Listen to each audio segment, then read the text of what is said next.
Hello, and welcome to Focus, a show that focuses on community, unity, and service. I'm your host, Mark Warnock, and today we're at the Connecticut Trolley Museum here in East Windsor. We're going to get a quick interview with the executive director, and then we're going to take a tour of the whole museum and see some behind-the-scenes stuff that you don't see when you get to come here. So let's go check out some trolley cars.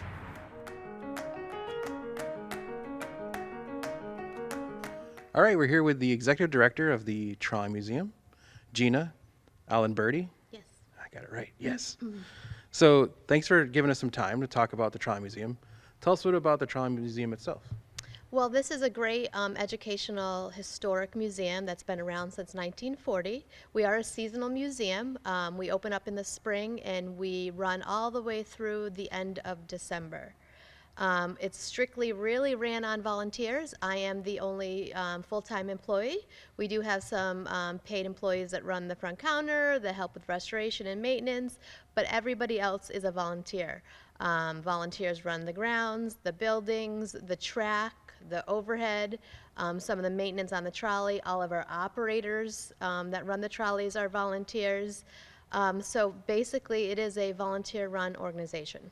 Wow, that's amazing. So tell me a little bit how you got involved in the museum. Well, I came from the Air Museum over the river. I was there for 14 years as the Director of Visitor Services, and I wanted to move up the ladder and run a museum, and this position opened up, and I've been here for about 6.5 years. Wow, so that's pretty cool. So what's the differences that you found between the Air Museum side of things and this side of things and being in charge of everything? Yeah, well, the big difference is basically the Air Museum is a static museum. Their planes don't fly, and our trolleys run, they operate. So you're not just looking at history like you did at the Air Museum, you're actually living history because you get to ride on a historic trolley, which some are over 100 years old. Wow, that's crazy. So tell me a little bit about how, if someone wanted to volunteer at the museum or even donate, how would they go about doing that? So there's several ways they can, either if you want to donate, you can do it right on our website, www.ct-trolley.org, or you can call the museum. As far as volunteering, again, we need volunteers, any kind of volunteerism. If you want to just come and help with maybe woodworking or the grounds, or if you really want to operate, we teach you. We have the full training program here to teach you how to operate. But again, as many hours as you want to give. A lot of volunteers love being here. They come a day or two a week. It's kind of their home. They have a good time, but we're open to anything. And as you can see in the background, it's the holiday season, the one we're here. Yes. So it's the holiday part of the museum, but you guys have events, like big events, most of the year round. What other events do you guys usually do during the year? So we do events all throughout the year. Really the reason we're here is from our events. That's what keeps us afloat all year round. The fourth quarter is when we make most of our profit to keep the museum running all year round. In October, we do Rails to the Dark Side, which is our scary Halloween event. We do a pumpkin patch program for the kids during the day, and then we roll right into Winterfest, what you're looking at right now. So we have Winterfest in the Tunnel of Lights. We do Storytime Trolley with Santa. We're running one of our newer cars, and an elf comes on board and entertains the visitors. We do pictures with Santa. But come spring when we open right away with our Easter Bunny Fun Days. So we have 4 days of the Easter Bunny coming here and visiting. So tons of events, and again, that's what keeps us running. That is pretty cool. So there's stuff here all year round, so except for during the winter itself when you guys are closed for that. Yeah, we do close down in January until we open right about Easter time. So like we talked about the major events you guys have all year round, and of course now we're in Winterfest. Yes. Let's tell a little bit about Winterfest and how people can come down and be a part of it. Sure. So Winterfest in the Tunnel of Lights, we had started that right after Thanksgiving, and it runs every Friday, Saturday, and Sunday night from 5 to 9. You do have to purchase your tickets online because it gets pretty busy and crowded, and we don't want everybody here at once. So you have to visit our website, www.ct-trolley.org. There's time slots you can pick from. So we run that up until December 23rd, and then we're open again during vacation week. So the 26th through the 30th, we're also running Winterfest in the Tunnel of Lights. And a Tunnel of Lights, for people who don't know, is you actually take the trolley. So yeah, you take you the trolley. Our whole line is decorated with Christmas lights above you. and it looks like you're going through a tunnel of lights. You can purchase even a ticket to run a open car or a closed car. Open car is a favorite amongst everybody. It's a holiday tradition. We have a car that looks like a sleigh. It's fully open. There's only 4 in the world. It came from Montreal.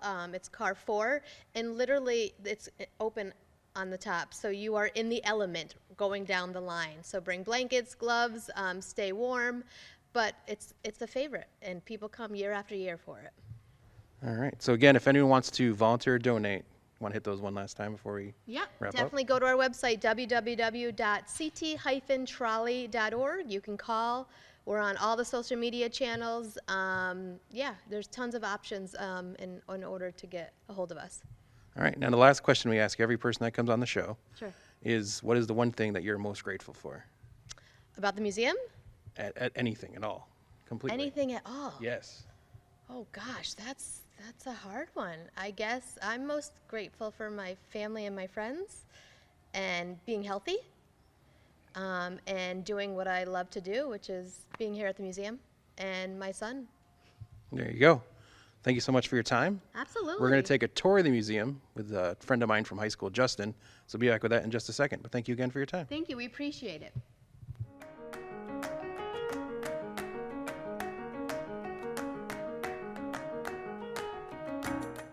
Justin, my friend from high school, Chassie, is going to give us a little tour of the Trolley Museum. We're going to start off here at this awesome picture. Tell us a little bit about this picture.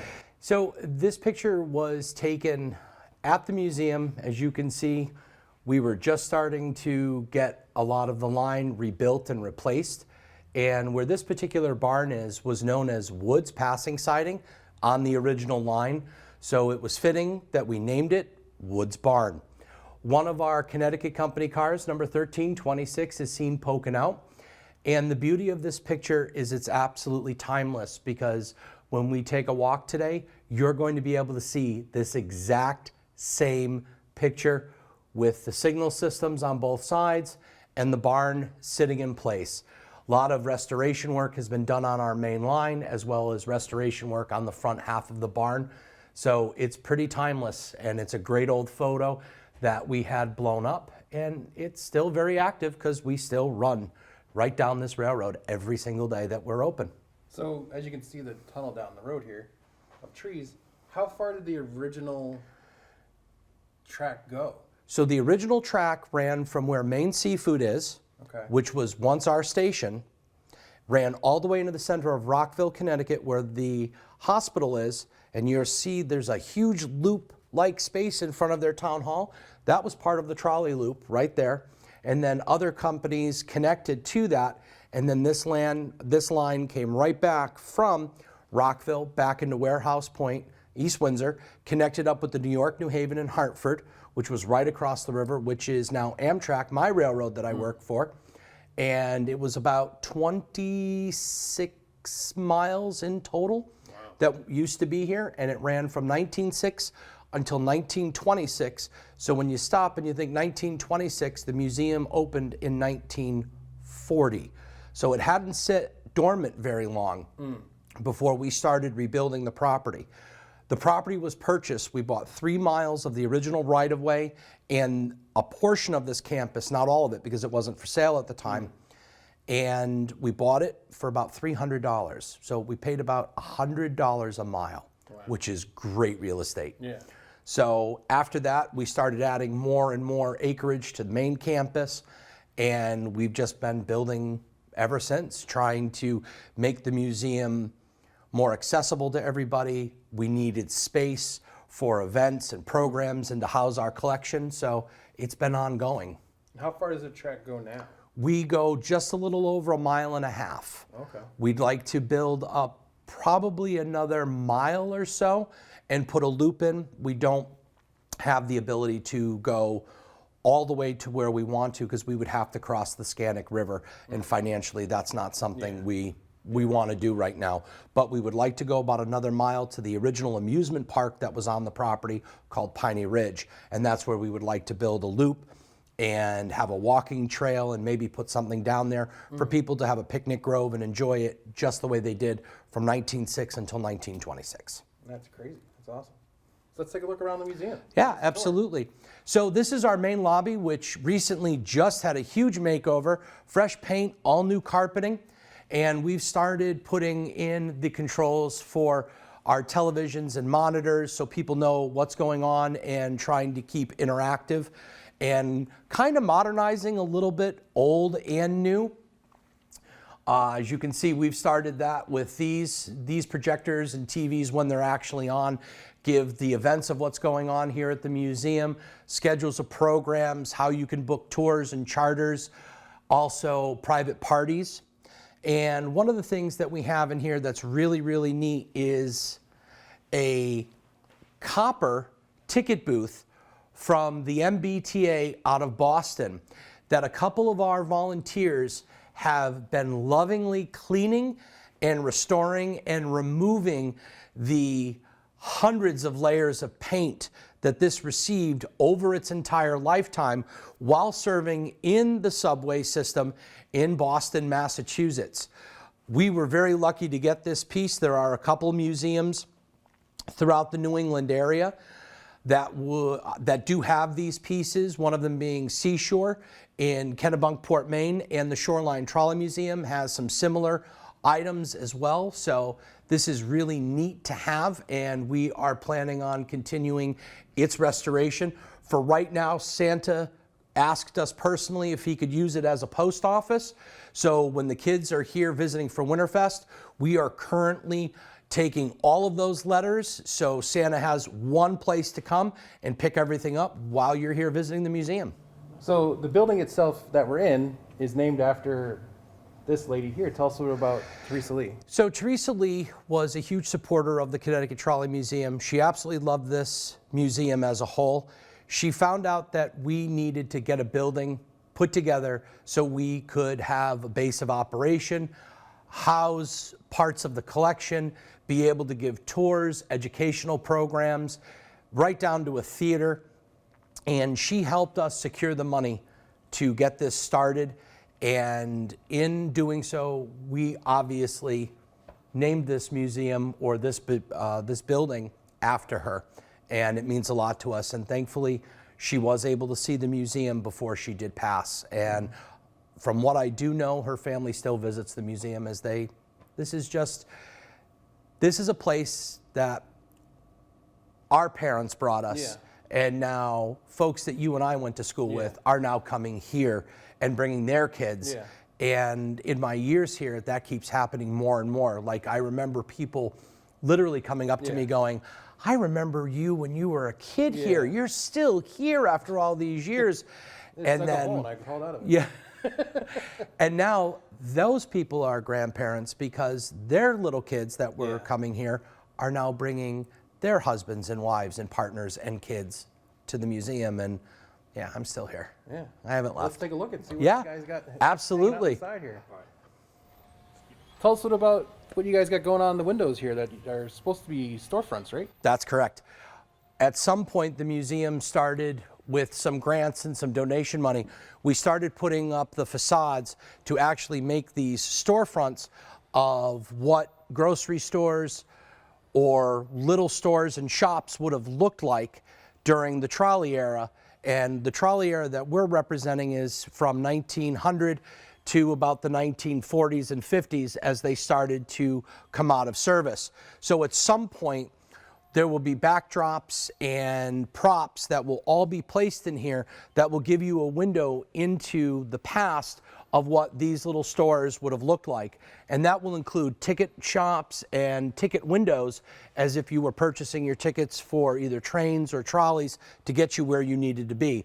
As of right now, the museum uses these as just general display cases to show off some of our equipment and lights and historical artifacts that the museum has, which we have tons of and just not enough space to put it all out at this point. But during the holiday season, we decorate it and we start using them from model railroads so the kids have something to look at when we come through.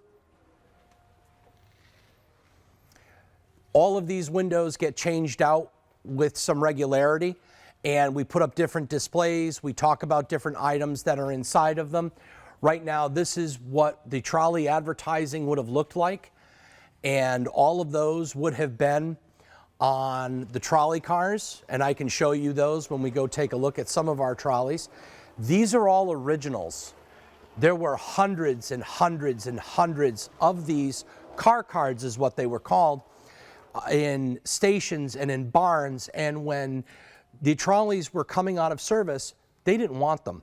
So as far as they were concerned, they couldn't give this away to us fast enough. Yeah. I wear an Arrow shirt, and I can tell you I did not pay $1.50 for it. These were the actual signs that hung on the trolley cars to let people know where they were going. Much like the modern buses that you see today, or even the buses that we have in Enfield now, the Magic Carpet system, those are all digital. They weren't digital back then, so this is what it would tell you where your car was going.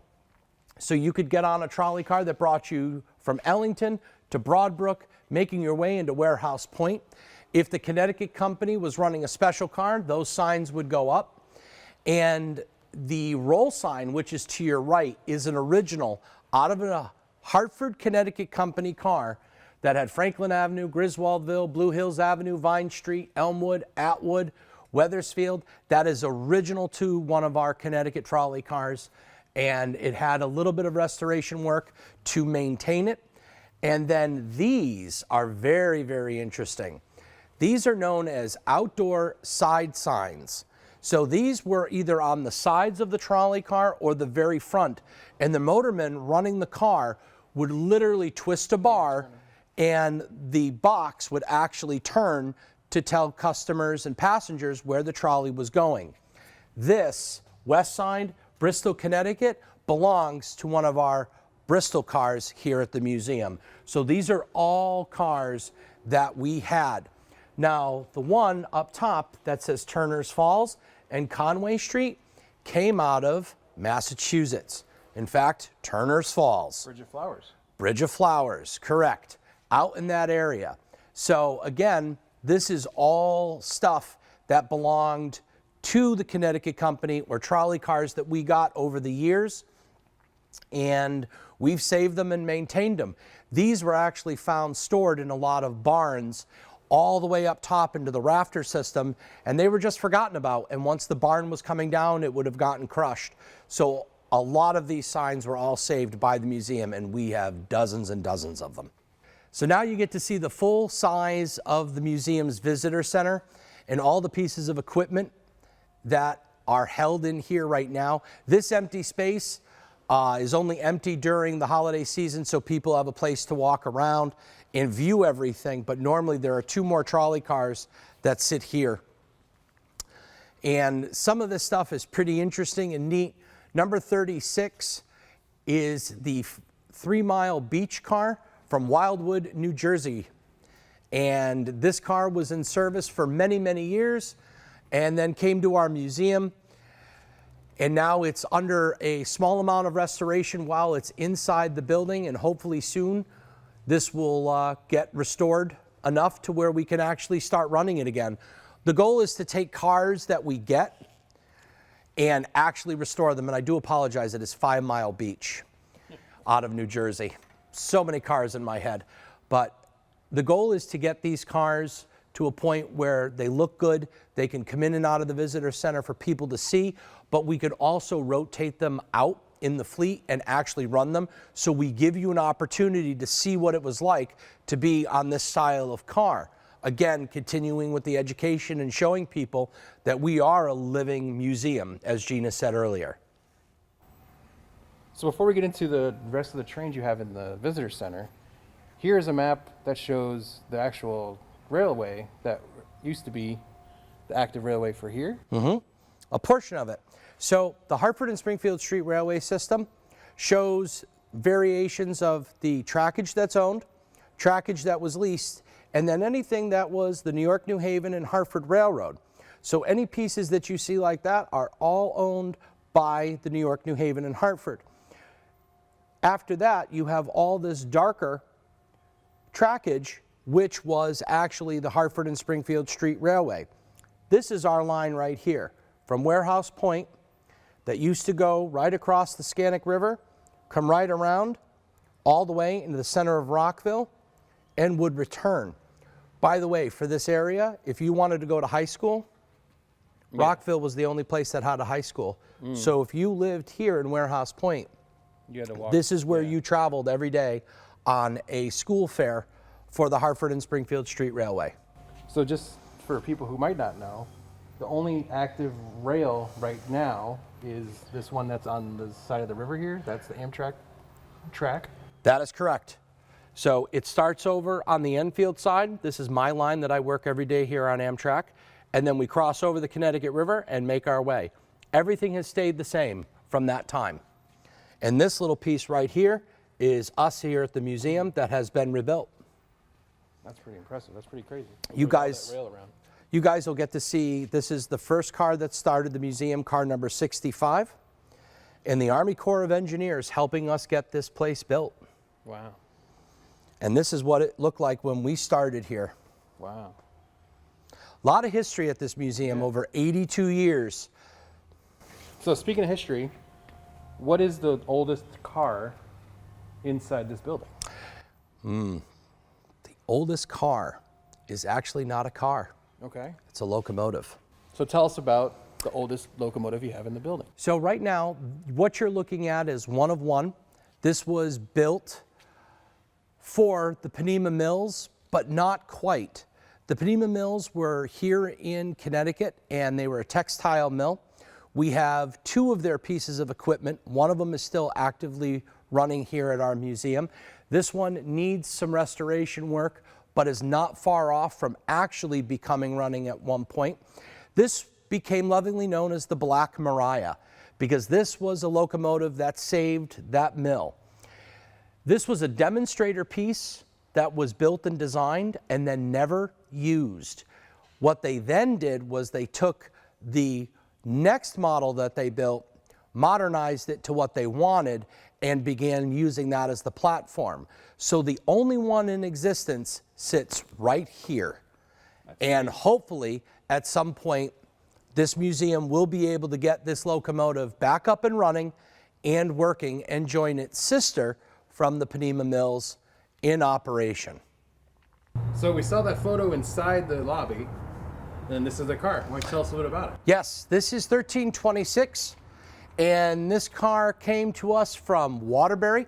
This was a Waterbury car specifically designed for service in Waterbury. It has 4 large motors to climb the hills of Waterbury. So if you've ever traveled there, you know how important that is. And this car has been in and out of service for the museum since we got it in the, I want to say, late 40s, early 50s is when 1326 came to us. She's had a lot of restoration work to her done and is one of our more reliable cars that we use every single day. And again, it's pretty neat to see that old photo that I showed you, to see it now in this barn and continuing its service. And there's one of those signs that we talked about inside. That is correct. People know where you're going. That is one of the signs that was either badly damaged or we couldn't read the original writing on it. So we created those back in the 40s, 50s, and 60s, and here they are, still in service for us today. So everything in the car that you see has had some form of restoration, and as you can see, the original seats are in place. The original rattan, which is extremely expensive and very hard to get, but we do have rolls of it, thankfully, and as time goes on, we'll take sections or backs off and actually get those fully restored. But as I talked to you about the car cards, here's a great example of the original car cards that were in these cars and the messages that they talked about. So pretty neat to see it, and it's still in service. And as also you can see, we have decorated everything here at the museum for our Winterfest. So this is the car that started it all in 1940. This is what began the museum without us even realizing that we would become a museum. The 3 gentlemen who started this group wanted to preserve these cars. They didn't want them to go away at all. So they were able to get these cars and just start protecting them. They wanted to keep them, and they figured if trolley companies were going to get rid of them, they were just going to rerun them again. It had never even come across their mind in the beginning that this could turn into a museum. They wanted them. They wanted to run them. And basically the thought was it was kind of like a boys club, so to speak. Cool thing to kind of have. Or just a full-size model railroad. And then people started seeing the cars. And then they started stopping. And then they started asking questions. And then they got up some overhead wire. They built about 100 to 200 feet of track. And they gave a person a ride. And that's how it all started. One person, one ride, 25 cents. And then 25 cents turned into 50 cents and 75, and we just kept going. And before we knew it, the museum became the oldest incorporated museum in the United States. We're not the oldest museum. That is owned by Kennebunkport, Maine, the Seashore Trolley Museum. But we are the oldest incorporated trolley museum in the United States, right here in East Windsor, Connecticut. So this is what started us all, is car number 65, which is currently under restoration and will continue her restoration until it's 100% back in service. Right now it is limited service for our passengers, but at least they can see how we started and where we've come from. And this has up the top, as you can see, like you were saying, the above wires, that's how the whole thing gets the power through it. Just like for kids who might have seen Back to the Future, the bar that connects to get the electric bolts. That's correct. Into it. That's correct. We know how many gigawatts that was, right? So these trolley cars don't quite go 88 miles per hour, but that's how they collect the power. And all of that is still 100% in service and in use here at the museum. So we just left car 65, and now we're going to show you the hopefully soon pride of the fleet. This is 3001, our Torrington, Connecticut car, which is currently under a massive amount of restoration here at the museum. This is John Pelletier. John heads up our shop here. He is one of our managers and heads up restoration and maintenance and keeps everything that you've seen today basically on track. But John's pride and joy and baby has been 3001, and hopefully this car will be restored and operational in the coming years. John. This car is the first frame-up restoration that the museum has ever done. We have never stripped a car down this far. Every part of this car has been taken apart and is being put back together. We're putting in a massive, you can't see it because of all the plywood, but there's been a massive amount of frame restoration, welding and frame. You can see some of the new metal in the side panels. So these cars, this end is complete, both ends are actually completely new. All this wood is brand new. All the air piping is new, and on this car particularly, because this is a safety car, a normal brake stand there would have 3 pipes, that has 7. So you can see there's a lot of air piping that goes into this car. So before we go real quick, this is 836. I remember riding on this when I was younger. Everyone does. Yeah. But you said as we were walking around after we got done with that, the engine's blown. So we need donations. yes, we do. Donate. Help us get this car got back on the tracks, get 3001 back on the tracks, and Big projects. I appreciate it, and man. thank you It's been for awesome. taking care of us. We appreciate no you. problem. And it's always good seeing you. We'll come back and do a ride sometime. Absolutely, please do. Awesome. Everyone's welcome. All right, so that's the Trolley Museum. Another great show. It was very cool. It was pretty neat. We saw a lot of cool stuff, but it's the end of the year, so we want to wish everyone a happy holidays and a happy new year. Merry Christmas, everybody. And we'll see you all back here next year on Focus.